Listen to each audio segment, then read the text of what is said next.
some water to this. Don't ask me how much, I didn't measure. I just poured it in, mixed it up, and then I added some more, and mixed it up until I got what I was looking for. Okay, so right now, this is like, I mean, it sticks right on there. It's not just sloughing off. Okay, so for taping, we want to have a little bit of a thicker mix of our mud. Okay, now we've got light topping mud is what we bought, so it's already a fairly light mix. But you're almost always going to have to add a little bit of water, and you absolutely need to be mixing this stuff up. You can't just open up a box and start using the mud. You're just going to run into a bunch of problems. Okay, so now that I've got this mixed up, there's a couple of quick things that we need to talk about. Okay, any little bit of mud that gets dry, and if it falls into your mud down here, is going to result in big old streaks and all kinds of goofy stuff when you go to put it on the wall. Okay, so you want to make sure you're really avoiding getting any kind of crumbs and junk into your mud, both in the bucket, in your pan, on your knife, whatever. Okay, all you want on these things is mud, nothing else. Okay, and that includes when you're going, once you finish sheetrocking your little booths. Okay, you're going to want to sweep up real good. You're going to want to dust off things. You don't want loose bits of drywall falling out, because as you're putting your mud on, those get rolled up in there, and then you start making a mess. Okay, so make sure that you keep everything as clean as you can. Okay, the next thing is as you can see inside the bucket, there's little bits of splatter around the inside here. Okay, so that's why we have this bucket scraper. This bucket scraper is designed to match the radius of a 5-gallon bucket, so that you can then scrape all of that stuff down to the base. That sounds horrible. It sounds horrible. Yeah, it's starting out. I think I wonder how much that person got paid to make to invent that simple little, Something simple. Millions. Millions of dollars. probably a ton. But anyway, so you want to scrape down the edges of the bucket so that you don't have clods of stuff on here, because all down here as one solid mass, when I put this lid on at the end of the day, that's going to keep this from getting dried out. Okay, you can also put a little light layer of water on here, just like an inch of water that covers the whole surface. Pop your lid on there, that mud will be stable like that for months. Okay, and then all you do is you pop the lid off, pour the water off, give it a good mix, and you're ready to go again. Okay, so this, in addition to being a bucket scraper, is also a scoop. So you use that. Okay, you want to make sure that your pan is nice and clean. There's no dust and debris in there. Okay, you're going to scoop it out. Okay, you don't want to put a ton of mud in here. Okay, because it'll start to dry up if you've got this thing completely full. Plus, it's just going to make a big old mess. Okay, so scrape that off. Put the lid back on here. Okay. Now, I'm going to use this taping knife for my initial start. Okay. Now, this is most mudding is going to be at minimum a 3-stage process. Okay. You've got your taping, then you've got your top coat, and then you've got your finish coat that's going to go over the top of that. Okay. Those 3 stages are going to get you to what we'd pretty much consider a number 3 finish, which is right in the middle. Okay, a number 1 finish. How many of you have have a garage or have seen a garage where you can just see the tape lines just on the drywall? Yep. That's a number 1 finish. They just put all they did was they call it fire taping, meaning that they just put a single coat of mud, they embedded the tape, they screed it off, and that's it. Yep. Because that's all you need to prevent fire from penetrating through the drywall and getting into the framing. Okay, so that's a fire coat, or fire taping. Okay, and that's all that's required in a garage. If you want to go, but inside the house, of course, you can't just do that. Otherwise, you'd have a bunch of lines all over the place. You'd paint right over top of it, but you'd just have all these lines. You'd see all the tape and all that kind of stuff. Okay, so that's where we end up with that number 3, which is got 2 more coats on top. hence the third stage. Okay, and that's going to be on pretty much all your standard, your standard builds, your track homes. Most of your houses are probably a number 3 finish. Okay, a number 4 finish you're going to find in some of your your McMansion type things. Okay, the people that seem wealthy but they're only slightly wealthier than you are. And they have their house is 3,500 square foot, and they've got some columns out front that make it seem fancy, but really in the inside it's the same as yours. Okay? So they might have a number 4 finish, like in a dining room or something. My parents' house is an example of this. Okay, so my parents' house has that kind of fancy look from the outside on the street. The house is a piece of shit, but it's dressed up just enough to make you think it's worth more than it is. And there's a couple of spots in that house in the dining room where they did some actually number 5 finish, smooth coat on some lower sections of the wall, with then a chair rail going around, almost like a wainscoting. But they did it with drywall finishing, and so they did that like down a hallway for some reason. Anyway, so you got your number 4 finish, which is going to be a little bit of a step up. Walls are going to be a little bit flatter, a little smoother, whatever. Okay, and then you got your number 5, and your number 5 finish is going to take at least 5 coats to get you there, and that basically means you're going to cover. Not only are you going to mud and tape these seams and sand it all off, you're going to skim coat the entire wall, make that thing dead flat. You're going to be using high-powered lights to shine down the side of the wall to check for any kinds of flaws, any of that stuff. You cannot get a number 5 finish if you're framing walls the way that we framed walls. Okay, those walls have to be laser straight. And these days, most builders are going to use engineered studs that are perfect in every dimension to achieve that level of finish. In the old days, when they were using rough sawn lumber and stuff, lath and plaster allowed you to get it to a number 5 finish a little bit easier because the wall is just plaster. So they were able to build that up and get it nice and flat back in the day. But nowadays, with using drywall, it's a little bit more difficult to get that absolutely crisp flat finish. Okay, so we're going to be shooting for a number 3. Okay, and all of you are going to struggle to get to that point. Okay, so and that's just the nature of drywall. The only time I've ever had a student that could actually hit a solid number 3 was I had a student here for a short time that was he had been a union drywaller for 10 years, and he could. That's cheating. I have never seen another student be able to actually hit it. Okay, and it's because it just takes time, practice, and it's an art. Okay, so don't beat yourselves up. Okay, but if you keep in mind that less mud is going to be more, okay, that will save your ass. Okay, if you go and look at some of the morning class, they did not heed that advice. They just slapped shit up there, and they got mud on that's crazy thick, it's lumpy, it's all over the place. Okay, keep your mud in thin, even coats, and that will save you from having to sand over there for days. Okay, because some of those people, they'll come in tomorrow and they're going to be sanding on that thing for 5 hours. Dry sanding? Yep. Oh, that sucks. Yep. And they're going to make so much dust, they're going to be. Oh, can't even get wet sand? When they're all said and done. And we don't want to do that.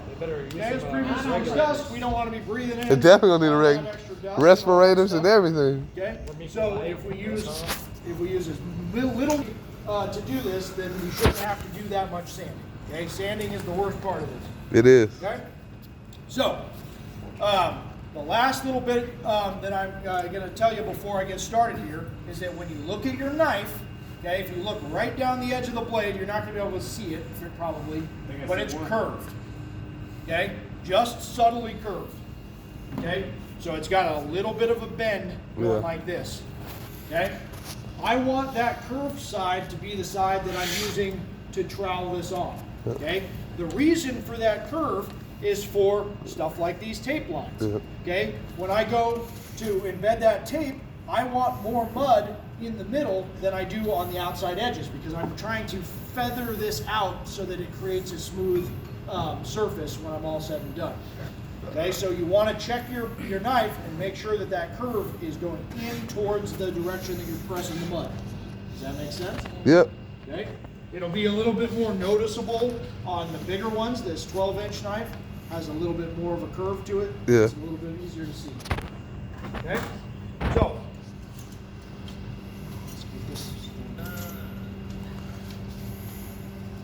I feel like I'm gonna be a natural. Natural. Everyone thinks they're going to be a natural until they actually apply. You never know. I've been surprised. Of course, until you actually try it. So shit hit the fan. So, They hooked up to his pants. the first thing we're gonna do. One of those. Okay. What's that? We get one of those. We have a couple of them around. But typically what I'll do is I'll try to kind of get the mud kind of pushed down to one side, and then this becomes my working side, so I can scoop my mud like this. Okay. Now I don't want all of that mud out here on my outside edges, because when I go to run this, I'm going to just end up squishing mud out top and bottom and making a big old mess. Okay. So clip your corners off and put the mud more in the center. Okay. Then I'm going to come in here and I'm going to run a line right down my seam. Okay. That was pretty awesome. And I'm just going to kind of butter that in a little bit. Look like he did this And before. I'm going to then kind of scrape it off. Okay, because I'm just trying to get a little bit of mud embedded into that That looks crack. beautiful. I could do Okay. that. I feel like okay. Yeah, that's pretty So simple. then I've got that mud in there. Okay. So now I'm going to take my piece of tape. Missed a little spot. Okay, right here up against the window because of this little curl here. That's a camera. I missed that spot. Okay. If you miss a spot, Gotta go you're back going over to it. create bubbles behind your tape. Okay, and when you go to embed your tape, you do not want to have any portion of this tape not touching mud. Okay, and so it needs to be You missed another spot there on the complete left there. and even on that contact. crack. What's that? That little crack on the left there on the edge. Yeah. right Yeah. there. That'll be all right. There's mud on the surface. Put a little bit more mud on it. Okay, so I'm going to take my tape and I'm just going to set it right over the center of that crack. Press it. Press it in, okay, and then I'm going to screed it off like that. Now I get to my end here. I'm just going to take my blade, push it in like that, tear that piece off. Okay. Beautiful. So I've just embedded that tape. Okay. Now I can come over and I can hit that Well, the quick top. little top coat. Yep. It's been a long time since I did this. Oh, you gonna be the one to do it number 3 first try? No, man. Just like It's that. been a long time since I did No, this. that's only 2 coats. So I have done a tape coat and a top coat. Now I have to let that sit for 24 hours to dry. Okay? So we're gonna Once do- that's dry, then what I'm going to do is I'm going to come over and this area right here, there's a little bit of buildup there. It's a little bit thicker. Okay? Well, that happens to still be within the tapered portion of my wall. And I can check that if I use my bigger knife, drop over like that. It's not actually contacting any of that mud because this is still indented a little bit. We're going to finish that off with our top coat. Okay. Okay? And our top coat, that's why we use the wider knife on here. It's going to spread out that that mud, you know, this wide all the way across that joint. And it's going to basically, and then you're going to feather it down until it basically disappears on the rest of that surface. And you'll come back with your long knife and you'll check it, and you're going to look for daylight. And that's how you know that your wall is nice and flat. Okay? So that's just your standard tape joint. That one's easy. That was easy. That was easy. Started easy. Okay? So now we're going to jump over here and we're going to do an outside corner. Outside. Okay. So Excuse me. How you gonna do this one? How you gonna? Make sure you get up in there if you can. You want to be right here? all right. Oh, you so good. You good. For Sweet. this, If you what we're wanna going to see do what is we're Thank going to you, run man. a bead down one side.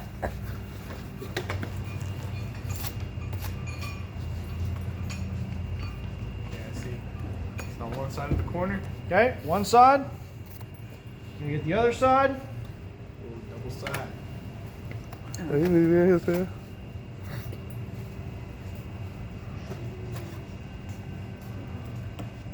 Okay, and again, we want to just make sure that we've got a consistent layer of mud on here, but we don't want a crazy amount.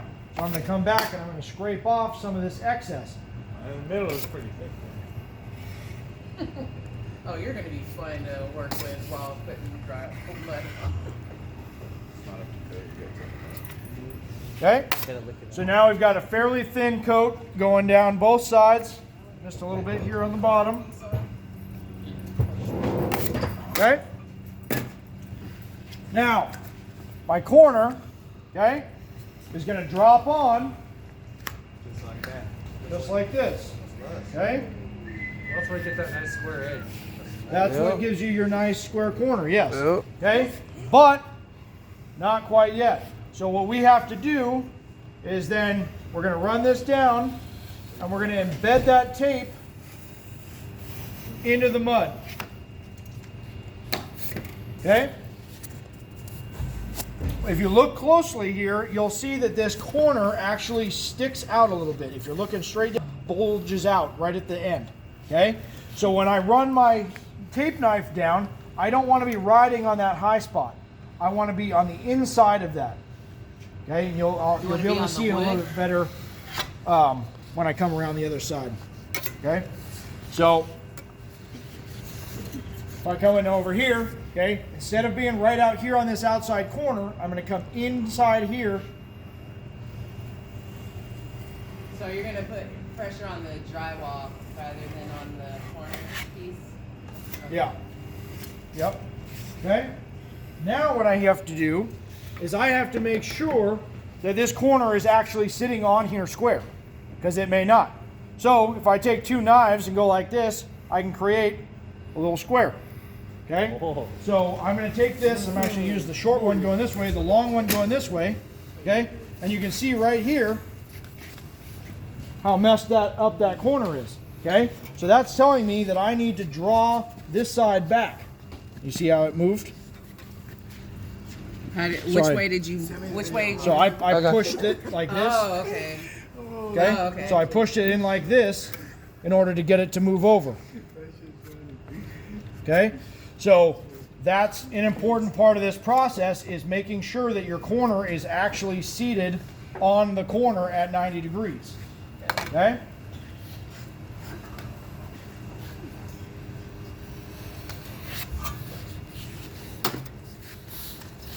Okay, so now that I've squared it up, then I'm going to come back and I'm going to scrape off any excess.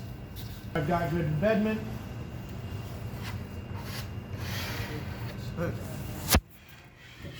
The 0.5 Okay? just wasn't. And then we're just going to go back and we're going to double check that we are in fact square, which we're not again. This corner moved on me a little bit.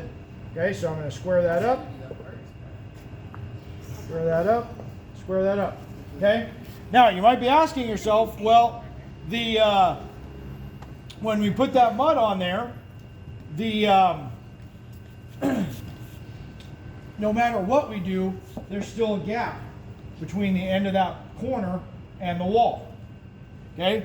Well, that's where these outside corners get tricky. Okay, I'm going to kind of jump ahead a step, even though this isn't dry. Okay? And I'm going to show you kind of what we have to do. So now what we're going to do is we're going to use that corner or that metal corner on the outside as a guide for where we're going to put our mud.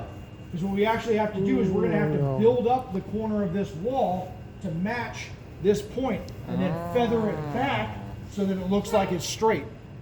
Otherwise, it's always going to look like the corner is bulged out. Okay? So I'm just going to run this down here. I don't know how well this is going to work because it's so wet, but I'll try it anyway. Good. Yep, so I'm going a bit heavier here because I know that I have to fill in a void. Wait, So there's a I'm void gonna, on that side? well, there's a void on both sides. So if I set this right here, there's a gap because this corner is sticking out proud of the sheetrock. So if I put this right here, there's a gap coming along here. And it's more pronounced on this side because I can go out further. But see that gap going all the way back? I'm gonna have to feather from that point all the way back here in order to get that to look flat. Okay?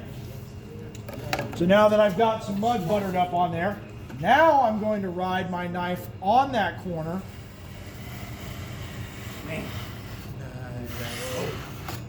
Okay? And I'm gonna screed that. Okay? Again, this would have been done the next day, okay? After I had done my initial coat. What? You do the corners after you do the initial? No. I mean, you would second coat it like I'm doing now. Oh, yeah. After you did that initial tape coat to just glue that in place. And then you'd come back and you'd start doing this process of feathering this corner out. So you only level it out on the second finish. Right, on the when First finish, you don't really have to care about it Right. that much. Okay. Right. Cool. Awesome. I didn't know it's good.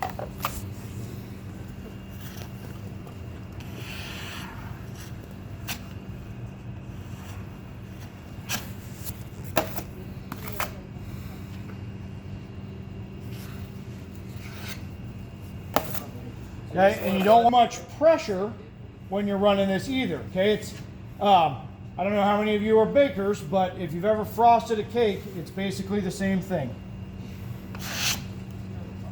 So we're not doing the I've second never finish frosted a today, cake though, either. Huh? It's what I've heard people say. We won't be doing the second finish today, would we? No, Okay. no. 24 hours.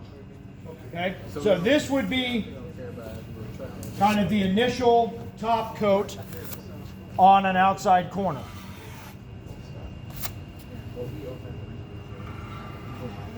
Okay, and if you can clean off as much of this just extra crap on here, it's a lot easier to get it off while it's wet than having to sand it off later.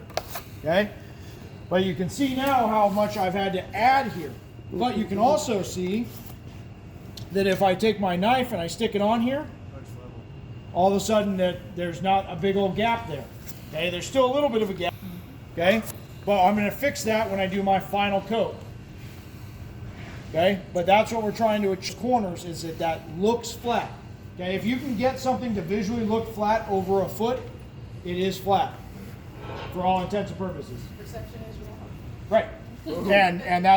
And so that's I mean that's so much of what we're trying to do when we're doing this finishing stage of carpentry, is we're just trying to make things appear to be perfect. Whether Fair they enough. are or not, it doesn't matter as long as it looks that way. I like that. Okay? So that's how that works. Okay, now let's jump over to an inside corner. Okay? So we've got an inside corner right here. Let's see. Okay? Now, you can see I've got some little bits of fluff and paper and stuff in here. Clean out stuff as you can. What's these Give at? yourself a fighting chance of doing a halfway decent job. Okay? So, just like before, I'm going to start by packing mud in as my glue.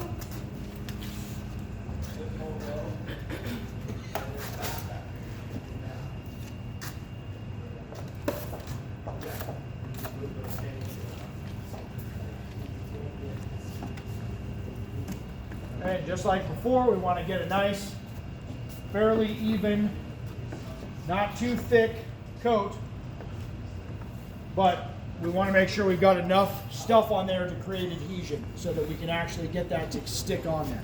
Okay? Then we're going to come over, we'll get the other side.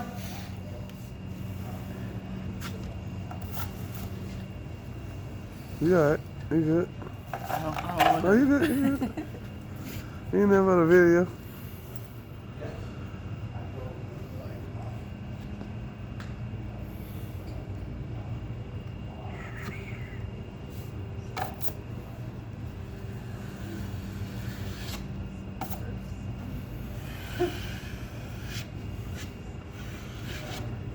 Right. So now I've got my mud in place. Now it's time for tape.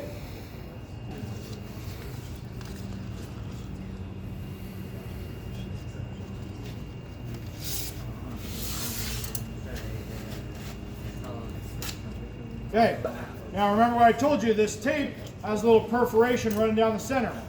That's so you can just fold it in half, like that. The corner. Okay, and now you've got a little Inside paper corner. corner. Okay, take your paper corner, slide it in. Okay, I like to take my larger knife and make sure that it's actually seated in the corner. So we're not using the inside corner pieces. For the window. The inside corner pieces. Inside corner pieces. Yeah, didn't you show? Oh, us you mean the inside corner knives? No, how you have the outside corner right here. Oh You yeah, said there's you no could- inside corner. Oh, there is no No, inside it's corner. just Okay. paper. Okay. Unless you've got like an off angle, and then they make some off angle stuff. But, Okay. But yeah, no, on inside corners we don't use anything special. It's just the regular paper tape. Okay. So just like we did before on this horizontal joint, we're gonna do the same thing here. Okay, we're just gonna get that embedded in.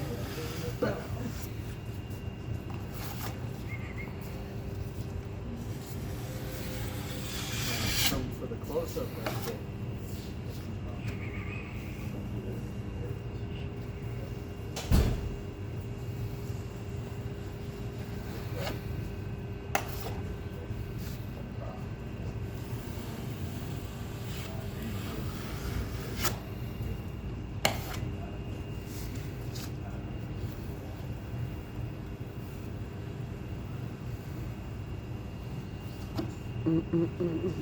Okay, now see here, I got a little wrinkle in my paper.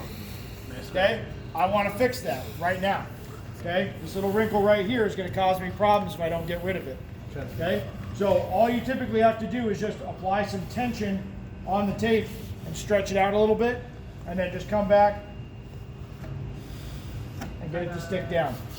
Okay, that's all for an inside corner. Okay, at least to start. Okay, and then just like everything else, it's going to get a second or a top coat and a third coat. So once I've got that taped in there like that, okay, if I was trying to come back to this in the same day and keep moving, I probably wouldn't set a second coat on here right now. I'd let that set up and dry. I'd be moving along and I'd be hitting a bunch of other walls in the house, whatever. Then I'd loop back around and I'd get back to this and I'd throw my second coat on there. It goes a little bit easier if this tape coat, but if you don't have a choice, you can second coat it right away.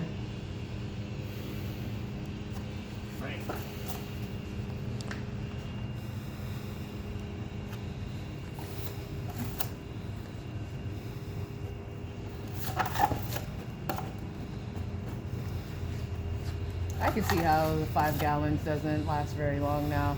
Yep. It goes fast. Now, to be fair, a bunch of this mud that I just slapped on there, I'm going to scrape off here. Ooh,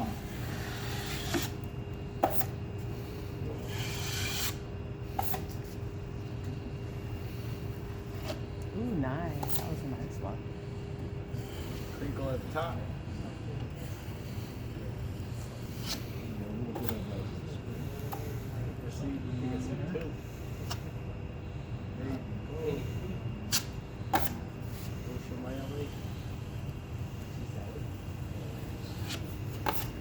Okay, and don't worry yourself too much about little imperfections at this point. Okay, if you've got wrinkles, or not wrinkles in the paper, but like little bumps or little chatter or little air bubbles that appear in your mud, don't worry about it at this point. We're going to fix all of that in our final coating. We start stabbing holes in it? Or What's that? start stabbing the air bubbles out? No, we're not talking air bubbles in the paper. There's just, if you come over here and look, there's little tiny air bubbles in the mud itself. And those will, when we sand this lightly, and then when we hit this with our top coat, they'll disappear. Okay? So, if you got your corner up like, more or less like that, you're gonna be just fine. Okay, try to keep the big of mud right in the corner to a minimum if they're harder to sand out. Okay, it's difficult to get in here and sand and not impact both sides of the wall with sanding pads or whatever. Okay, so then the last thing I'm going to cover Laughing. Every single one of those screw holes needs to get covered up. Okay? It's pretty difficult, but that's pretty much it. Yeah. That technique that you're using, can you demonstrate? Okay, all right, got it. Okay? That's all you need for that. Picasso. Okay? So I pressed it in a little bit. I do this. Okay? I'm pushing in so that it seats into the head of the screw a little bit and that little divot that we created when we ran that screw in. Countersink. And then I screed it off. Okay? Now, it's possible when this dries up that I'm going to have a little button right there. That's okay. That'll knock off in one or two little passes with the sander, and you'll end up with a nice smooth surface. Okay? Go overboard when it comes to covering up those screw holes. Just back in a little bit, scrape it off, come back to it the next day. You might get a little bit of puffing out. That's okay. We're going to either sand it off or we're going to hit it with a second coat to fill in a dimple. Yeah.